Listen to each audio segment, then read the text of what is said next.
Arrival and first encounters. The transport shuttle touched down on Platform 7 with a hiss of hydraulics, and Zara pressed her hand against the viewport, watching New Haven District materialize through the morning fog, her purple skin reflecting violet shadows across the glass, the soft luminescence that marked her species flickering nervously along her arms and neck. She clutched her single travel case tighter. Inside were her grandmother's recipe crystals, her culinary certificates from 3 different worlds, and very little else. At 26 rotations, she was starting over completely, leaving behind the ruins of her homeworld and the family she could no longer feed. The immigration officer barely glanced at her papers. "Welcome to Earth, miss," he said in that flat tone that meant he'd processed thousands before her and would process thousands more. She nodded, her accent still uncertain with human languages. "Thank you, I am grateful," she managed. Then she was through, into the chaos of the arrival terminal. Humans everywhere, their single-toned skin so strange to her eyes after a lifetime among her own people. Dr. Chen's restaurant wasn't hard to find, tucked between a laundromat and a hardware store on Morrison Street. The sign read, "Chen's Kitchen," in faded letters, but the smells drifting from inside made her hearts beat faster. Real cooking, not the synthetic paste they'd survived on during the journey. She pushed open the door, a small bell chiming overhead. Dr. Chen himself emerged from the kitchen, a compact human with silver threading his dark hair and eyes that assessed her quickly. "You're the one who sent the application," he said, not quite a question. 20 years experience, trained in fusion cuisine, references from the Culinary Institute of Meridian Prime. "Yes sir," Zara said, straightening her spine. "I can start immediately. I need very little, just a chance to prove myself." Something in his expression softened. "The district isn't easy for your kind," he said quietly. "Humans here, they've seen hard times, some lost family in the border conflicts. You understand what I'm saying?"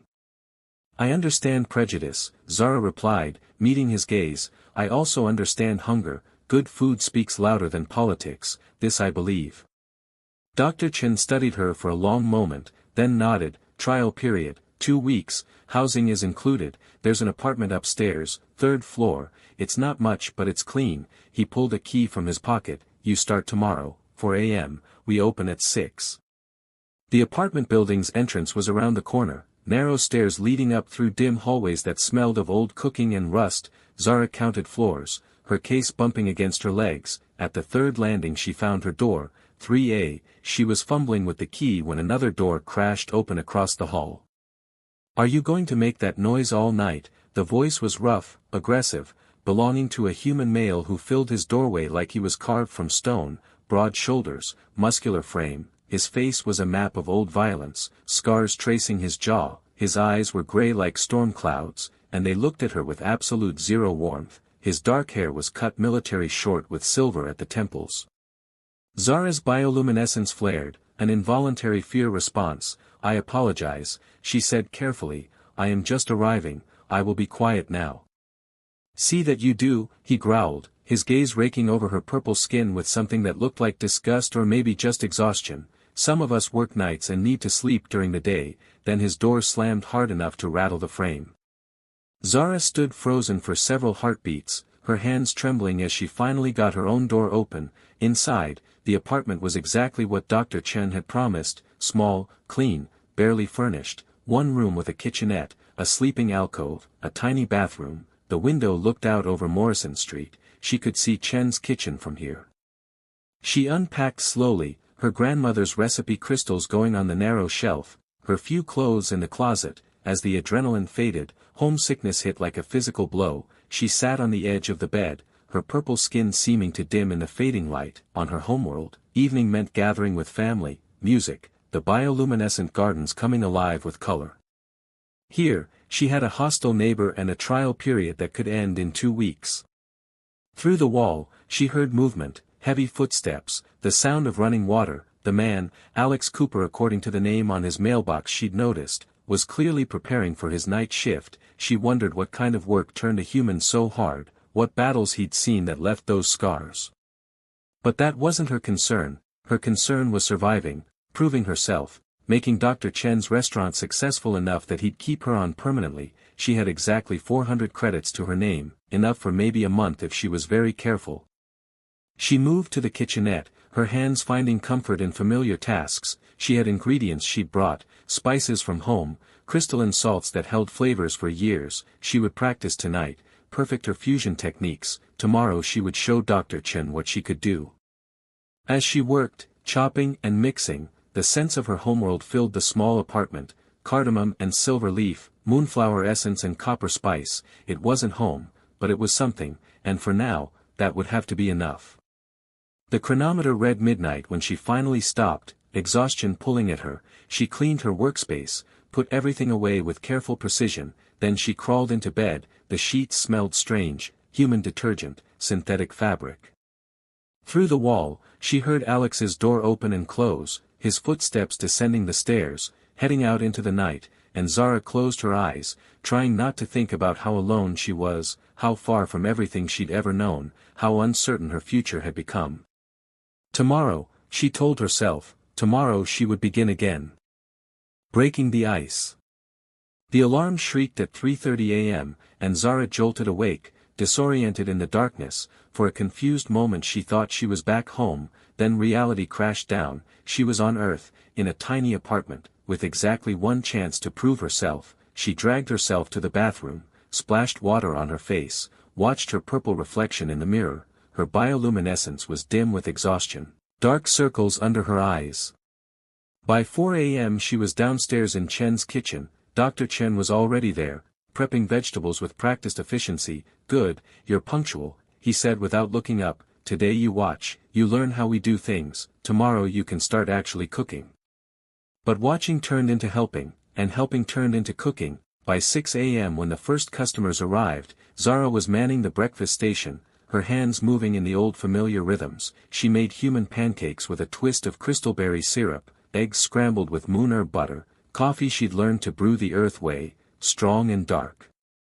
The customers were mostly workers, construction crews, dock laborers, early shift factory employees. They eyed her purple skin with suspicion at first, but the food spoke for itself. By 8 a.m., Dr. Chen was smiling. "You're fast," he said, "and clean. That's rare, most cooks I hire are sloppy."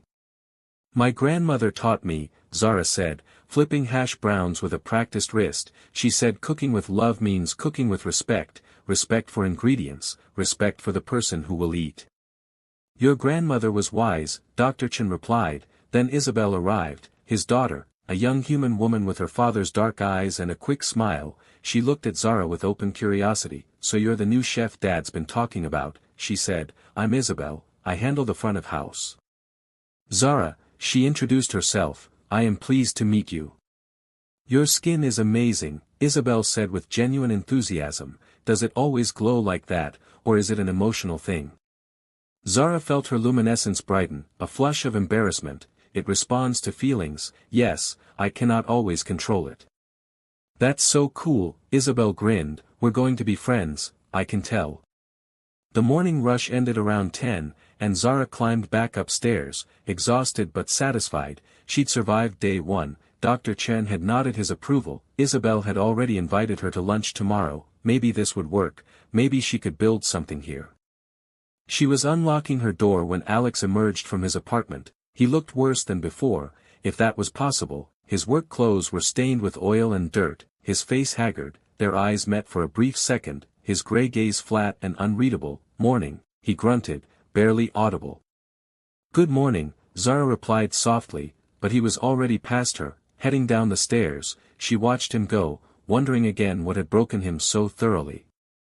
That night, she couldn't sleep. Her body clock was confused, caught between her homeworld's longer days and Earth's rotation. At 2 a.m. she gave up, went to her kitchenette, and started cooking. It was instinct, comfort, the only therapy she knew. She made koresh, a traditional dish from her world, slow-cooked protein in a reduction of spices that took hours to perfect. The scent filled her apartment, rich and complex, layered with meaning and memory. At 2:45, she heard Alex's heavy footsteps on the stairs, his door opening across the hall. Then something strange, a sound she'd never heard from him before, a deep, shuddering breath, almost like a sob, then silence so profound it felt like pain. Zara stood frozen in her kitchen, wooden spoon in hand. She didn't know this man, didn't owe him anything. He'd been nothing but hostile, but her grandmother's voice echoed in her memory, when someone suffers, you feed them, it is our way, it is what makes us civilized. She plated the quiche carefully, added flatbread she'd made earlier, a small portion of crystallized vegetables, then she wrapped it to keep the heat in, stepped out into the hallway, and placed it gently outside his door. She added a note on a scrap of paper, for the disturbance, my apologies, Z.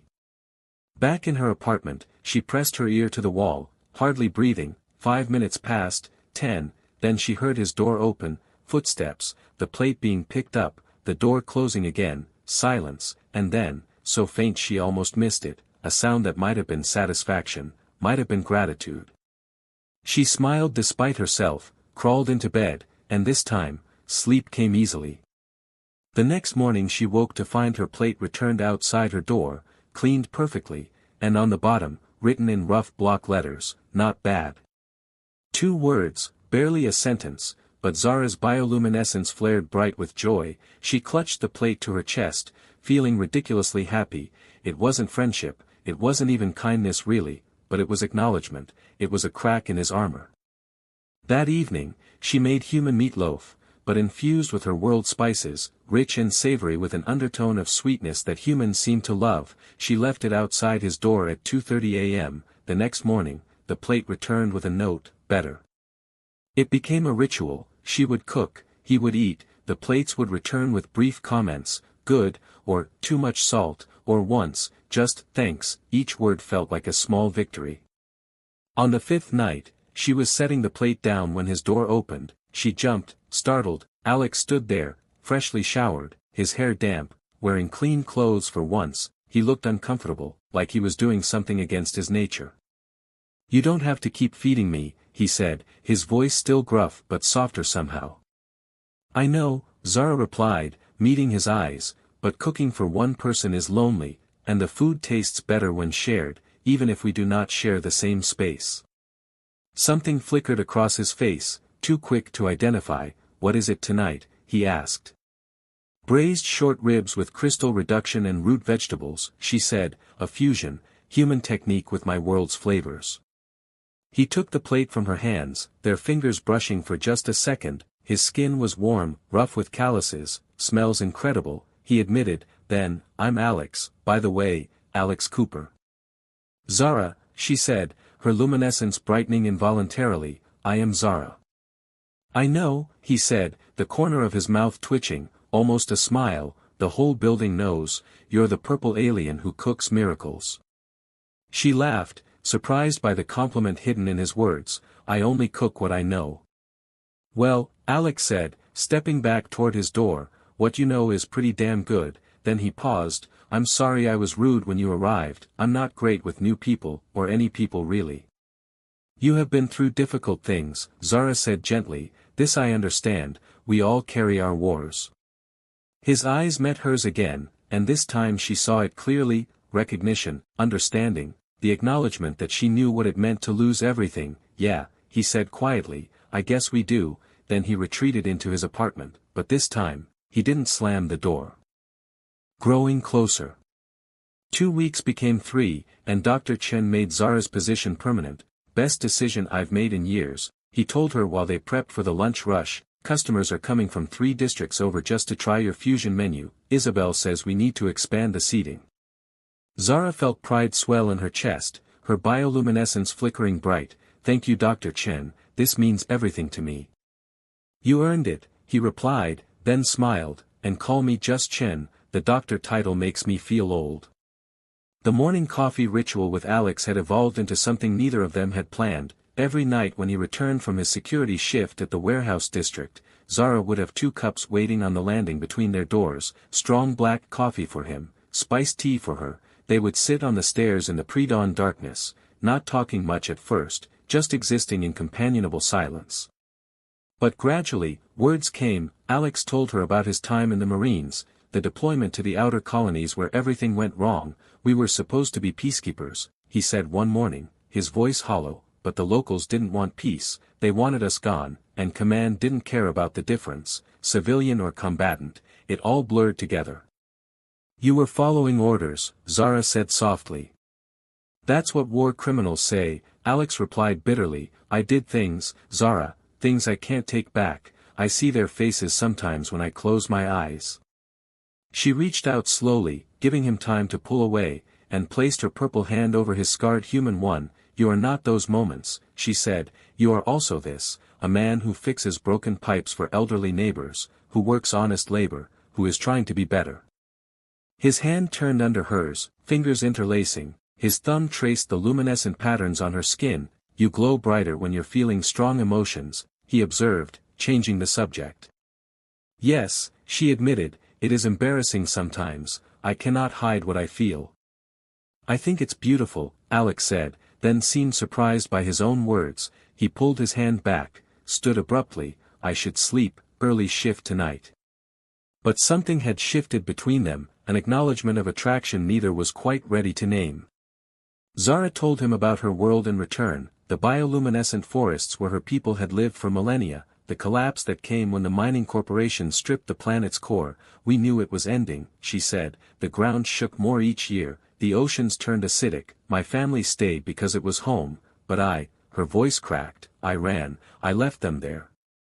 You survived, Alex said firmly, that's not cowardice, that's courage, staying to die changes nothing. Perhaps, Zara whispered, but she didn't sound convinced.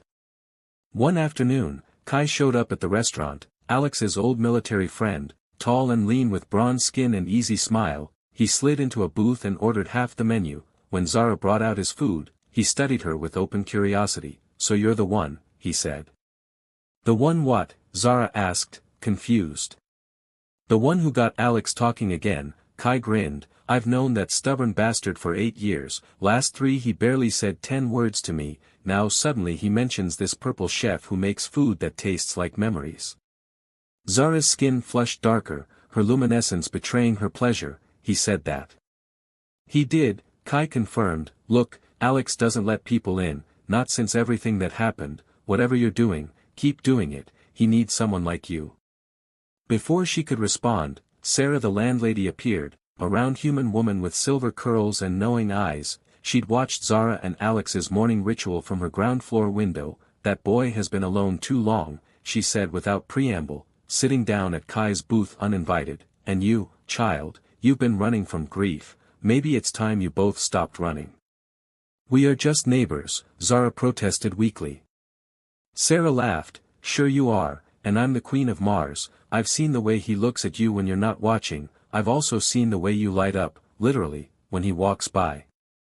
Zara fled back to the kitchen, her face burning, but Isabel caught her. They're right, you know, she said gently, I've seen it too, and honestly, you both deserve some happiness. That night, Zara was closing up the restaurant when 3 drunk humans stumbled in. They were loud, aggressive, their eyes finding her purple skin immediately. We don't want alien food, one slurred, go back to your own planet.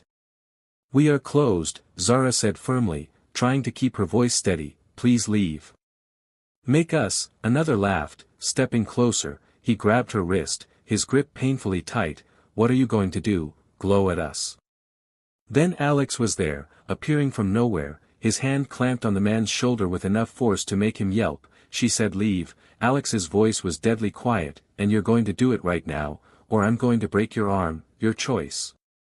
The drunk looked up at Alex's scarred face, his cold gray eyes, and whatever he saw there made him release Zara immediately. We were just joking, man.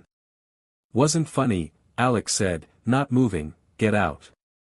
They fled, stumbling over each other in their haste. Alex turned to Zara, his expression shifting from dangerous to concerned. Are you okay? Did he hurt you? I am fine, Zara managed, but her hands were shaking, the adrenaline crash hitting hard. Thank you, you did not have to. Yes I did, Alex said simply, then he pulled her into his arms. The embrace was sudden, unexpected, but Zara melted into it, pressing her face against his chest, breathing in his scent, engine oil and soap and something essentially him. His heart beat steady under her ear, strong and alive. I was afraid, she whispered. I know, he murmured into her hair, but I've got you, I won't let anyone hurt you. They stood like that for a long moment, wrapped in each other. Then Zara looked up, their faces inches apart. She could see the silver in his stubble, the thin scar across his eyebrow, the way his pupils dilated as he looked at her mouth. "Alex," she breathed, and he bent down, capturing her lips with his. The kiss was gentle at first, tentative, then deepening as she responded, her hands sliding up his chest to his neck, his arms tightening around her waist, pulling her closer. Her bioluminescence flared brilliant in the dark restaurant, painting them both in violet light. When they finally broke apart, both breathing hard, Alex rested his forehead against hers. "I've wanted to do that for weeks," he admitted. "Then why did you wait?" Zara asked, smiling. "Because I'm an idiot," he said, and kissed her again. Crossing boundaries. The kiss changed everything and nothing. Alex walked Zara home that night, their hands intertwined, neither speaking but neither needing to. At her door they kissed again, slower this time, exploratory, learning each other. "Stay," Zara whispered against his mouth, her purple skin glowing softly in the dim hallway. Alex pulled back slightly, his gray eyes searching hers. "Are you sure? I don't want to rush this. You mean too much." "I am sure," she said, leading him inside. Her small apartment felt even smaller with his broad frame filling the space, but it also felt right, complete. She turned to face him, suddenly nervous. "I have never been with a human before." "And I've never been with anyone from off-world," Alex admitted, his hands gentle on her waist. "We'll figure it out together." He kissed her neck, the sensitive spot where her bioluminescence pulsed strongest, and Zara gasped, her fingers threading through his hair. They moved to her bed slowly, removing clothes with trembling hands, learning each other's bodies through touch and taste. Alex traced the luminescent patterns on her skin with reverent fingers. "You're incredible," he murmured, "like starlight made flesh." Zara explored his scars, kissing each one, trying to heal old wounds with tenderness. When they finally came together it was gentle and intense, two broken people finding wholeness in each other. Her bioluminescence filled the room with violet light, pulsing in rhythm with their movements. Afterwards they lay tangled together, his fingers drawing lazy patterns on her back. "I love you," Alex said into the darkness. "I know it's fast, I know we barely know each other, but I do." "I love you too," Zara replied, turning to face him. "You are my home now, the only one I need."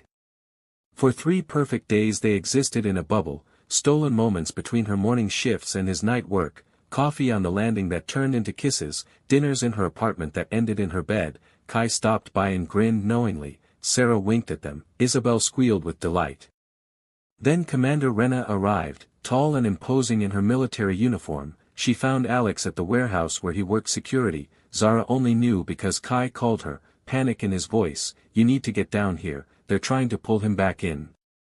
Zara ran the 6 blocks, found them in the warehouse parking lot. Alex's face was stone. Rena was talking in sharp military tones. "The conflict in the Proxima sector is escalating. We need experienced soldiers, your skills." "I'm done," Alex said flatly. "I told you that 2 years ago." "Your planet needs you," Rena pressed. "I need him," Zara interrupted, stepping forward. Both turned to look at her, Alex's expression softening immediately, Rena's hardening. "And who are you?" the commander asked coldly. "She's everything," Alex said simply, moving to Zara's side, taking her hand. "And I'm not leaving her, not for you, not for the military, not for anything." Rena's eyes narrowed. "You're choosing an alien over your duty." "I'm choosing life over death," Alex replied. "I'm choosing love over war, and if you can't understand that, then you never understood what we were supposed to be fighting for in the first place." Rena stared at them for a long moment, then nodded curtly. "Your discharge papers will be finalized." She turned on her heel and left. Alex exhaled shakily, pulled Zara into his arms. "I meant it," he said, "you're my choice, always." "And you are mine," Zara whispered, holding him tight, feeling his heart race against hers. Home found.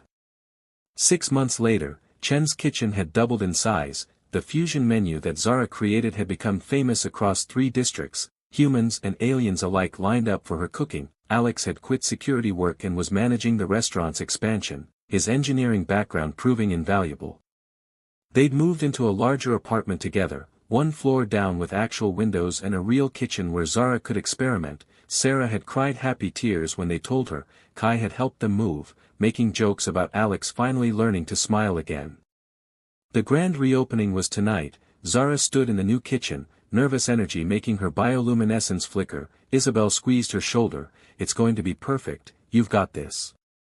Chen raised a glass when the first customers arrived. To new beginnings, he called out, and to family, the kind you choose. Alex found Zara during a quiet moment, pulled her into his arms. Remember when you first arrived, he murmured, I was such an ass. You were hurting, Zara corrected, looking up at him, we both were. And now, he asked, brushing a strand of hair from her face. Now I am home, she said simply, not on a planet, not in a place, but with you, that is where I belong. He kissed her there in the kitchen, staff bustling around them, customers chattering beyond the door, but for that moment it was just them, two people who'd lost everything and found each other in the ruins. Later, when the restaurant finally closed and they walked home through the quiet streets, Alex said, I've been thinking, maybe we should make it official. Official how? Zara asked, though her bioluminescence was already brightening with hope. Marriage, Alex said, stopping to face her, human custom, but I checked, it applies to interspecies couples too. I want you to be my wife, Zara, I want everyone to know you're mine and I'm yours. Tears streamed down her purple face. Yes, she whispered, yes, 1,000 times yes.